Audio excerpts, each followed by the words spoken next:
മന്ദാരം ചാനലിലേക്ക് എല്ലാവർക്കും സ്വാഗതം. ഇന്ന് ഞാൻ തയ്യാറാക്കിയിരിക്കുന്നത് ഉഴുന്നുപരിപ്പും കടലപ്പരിപ്പും ചേർത്തിട്ടുള്ള ഒരു വടയാണ്. എങ്ങനെയാണ് അത് തയ്യാറാക്കിയിരിക്കുന്നത് നമുക്ക് നോക്കാം. 4 മണി പലഹാരമായിട്ട് നമുക്കിത് ഉപയോഗിക്കാം. അതിന് വേണ്ടിയിട്ട് ഞാൻ ഒരു ഗ്ലാസ് കടലപ്പരിപ്പ് എടുത്തിട്ടുണ്ട്. അത് നമുക്ക് വേണ്ട അത്ര നമുക്ക് കൂട്ടിയും കുറച്ചൊക്കെ എടുക്കാം. പകുതി ആ ഗ്ലാസിൻ്റെ പകുതി ഉഴുന്നുപരിപ്പ് എടുത്തിട്ടുണ്ട്. ഞാൻ വട എന്ന് പറയാൻ കാരണം അതാണ്. കൂടുതൽ നമ്മളിത് എടുത്തിരിക്കുന്ന കടലപ്പരിപ്പാണ്. രണ്ടും കൂടി മിക്സ് ചെയ്തിട്ട് വെള്ളം കുതിരാനായിട്ട് വയ്ക്കാം. ഒരു 6-7 മണിക്കൂർ നമുക്കിത് കുതിർത്തെടുക്കണം. അതിന് ശേഷം ഇതുപോലെയാണ് ഉണ്ടാവുക. കൂടുതൽ നമുക്കതിൽ കടലപ്പരിപ്പ് തന്നെയാണ്. ഇനി നമുക്കത് നന്നായിട്ട് വെള്ളം വാർത്ത് ഒരു മിക്സിയുടെ ജാറിൽ നമുക്കതൊന്ന് അരച്ചെടുക്കാം. രണ്ടും കൂടി മിക്സ് ചെയ്തിട്ട് തന്നെയാണ് അരയ്ക്കുന്നത്.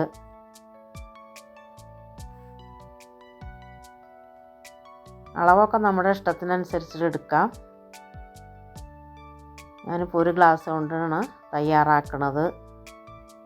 ഏത് പാത്രത്തിലാണോ നമ്മൾ കടലപ്പരിപ്പ് എടുക്കുന്നത് അതിൻ്റെ നേർ പകുതി മതിയാവും ഉഴുന്നുപരിപ്പ്. നല്ലതുപോലെ അരച്ചെടുക്കണം. വട എത്രയായാലും നമുക്ക് ഈ ഉഴുന്ന് നന്നായിട്ട് അരഞ്ഞ് കിട്ടും. ആ കടലപ്പരിപ്പ് ചെറിയ തോതിൽ ഒരു തരിയായിട്ട് തന്നെ ഇതിലുണ്ടാവും. എത്ര നമ്മൾ നന്നായിട്ട് അരച്ചാലും കടലപ്പരിപ്പ് ഒരു ലേശം തരിയായിട്ട് തന്നെ ഉണ്ടാവും. ഇതുപോലെയാണ് അരച്ചെടുക്കേണ്ടത്. ഇനി ഇത് പാത്രത്തിലേക്ക് മാറ്റാം.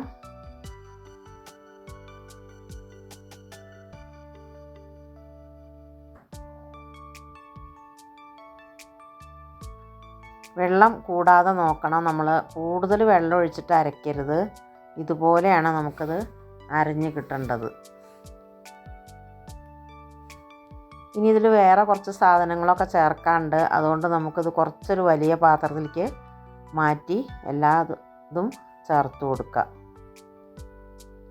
നമ്മൾ നന്നായിട്ടത് മിക്സ് ചെയ്യാൻ വേണ്ടിയിട്ടാണ് ചെറിയ പാത്രത്തിൽ നിന്ന് വലിയ പാത്രത്തിലേക്ക് മാറ്റിയത്. നമ്മൾ മിക്സിയുടെ ജാറിൽ നിന്ന് ആദ്യം വലിയ പാത്രത്തിലേക്ക് മാറ്റിയാലും മതിയാവും.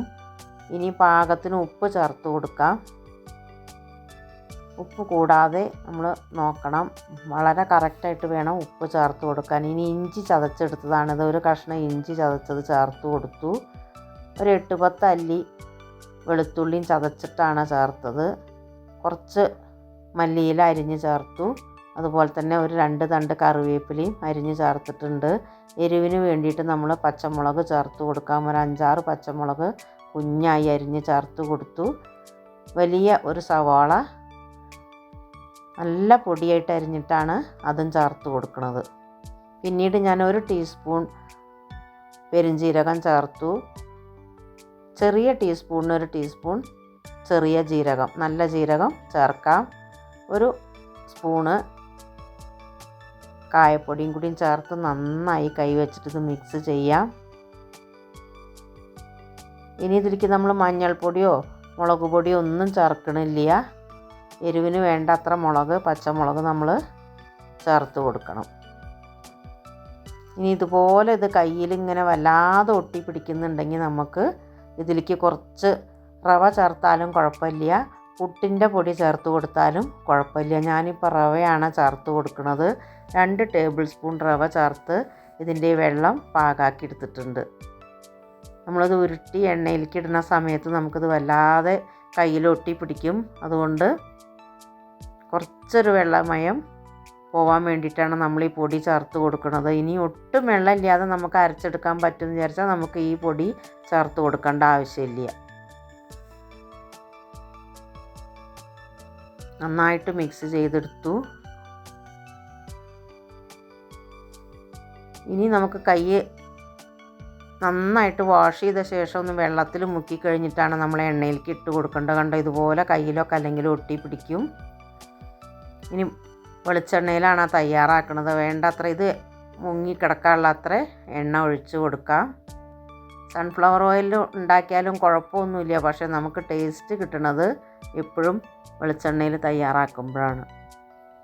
എണ്ണ നന്നായിട്ട് മൂത്ത് വന്ന ശേഷം ലോ ഫ്ലെയിമിലേക്ക് മാറ്റണം. കൈ ഇതുപോലെ നനച്ച് നമുക്കിത് ഉരുളകളാക്കിയിട്ട് വേണം ഇതിലേക്ക് ഇട്ട് കൊടുക്കാൻ. ഒരു പ്രയാസവും ഇല്ല, കൈ നനച്ച് കൊടുത്താൽ ഇത് ഉരുട്ടിയെടുക്കാൻ. നമുക്ക് എത്ര എണ്ണ എടുത്തിട്ടുണ്ടോ അതിനനുസരിച്ചിട്ട് ഈ ഉരുളകൾ ഇട്ട് കൊടുക്കാം. ബോണ്ട മാതിരിയാണ് നമ്മളിത് തയ്യാറാക്കുന്നത്. പക്ഷേ നമ്മൾ കൂടുതൽ പരിപ്പ് എടുത്തിട്ടാണ്, കടലപ്പരിപ്പ് കൊണ്ടാണത് ഉണ്ടാക്കുന്നത്. അതുകൊണ്ടാണ് വട എന്ന് പറഞ്ഞത്.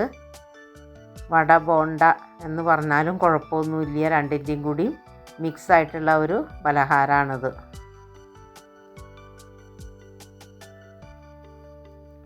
ഇനി തിരിച്ച് മറിച്ച് വിട്ടിട്ട് വേണം വേവിച്ചെടുക്കാൻ. വല്ലാതെ തീ കൂട്ടി വെക്കരുത്.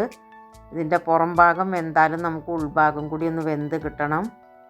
വടടയൊക്കെ പോലെ തന്നെയാണ് ഇത് വെന്താലും ഉണ്ടാവുക, ഉഴുന്ന് വടട പോലെ.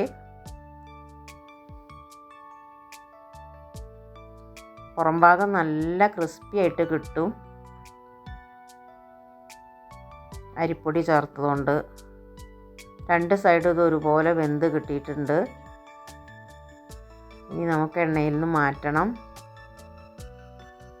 ധൃതി പിടിച്ചിട്ട് ഇത് തീ കൂട്ടി വെച്ചിട്ടുണ്ടെങ്കിൽ ഇത് കരിഞ്ഞു പോവും, ഉൾഭാഗം വെന്ത് കിട്ടില്ല. അതുകൊണ്ട് മീഡിയം തീയിൽ വെച്ചിട്ട് വേണം വേവിച്ചെടുക്കാൻ. കളർ ഇതുപോലെ ചേഞ്ചായിട്ട് നല്ല ഗോൾഡൻ ബ്രൗൺ കളറായി കിട്ടണം.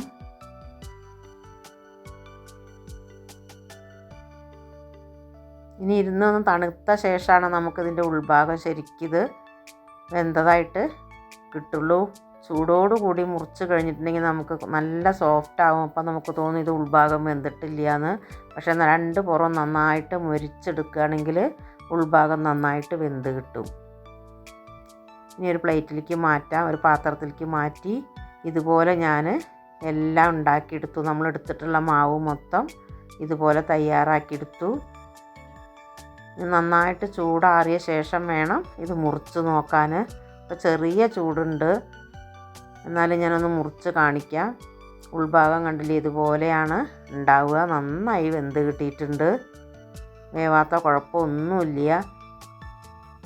ഇനി നമുക്ക് ചായയൊക്കെ വെക്കുമ്പോഴേക്കും, ഈ പലഹാരം ഉണ്ടാക്കി ചായയൊക്കെ വെക്കുമ്പോഴേക്കും നല്ല പാകമായിട്ട് കിട്ടും. നല്ല ടേസ്റ്റായിട്ടുള്ള ഒരു 4 മണി പലഹാരമാണിത്. എല്ലാവരും ഒന്ന് തയ്യാറാക്കി നോക്കണം. എൻ്റെ ഈ വീഡിയോ നിങ്ങൾക്കൊക്കെ ഇഷ്ടപ്പെട്ടു എന്ന് വിചാരിക്കുന്നു. ഇഷ്ടപ്പെട്ട ഒന്ന് ലൈക്ക് ചെയ്യണം, ഷെയർ ചെയ്യണം. ഞാൻ എപ്പോഴും പറയുന്ന പോലെ എൻ്റെ വീഡിയോ സബ്സ്ക്രൈബ് ചെയ്യണേ എല്ലാവരും. ഇനി ഞാൻ മറ്റൊരു വീഡിയോ ആയിട്ട് വരാം.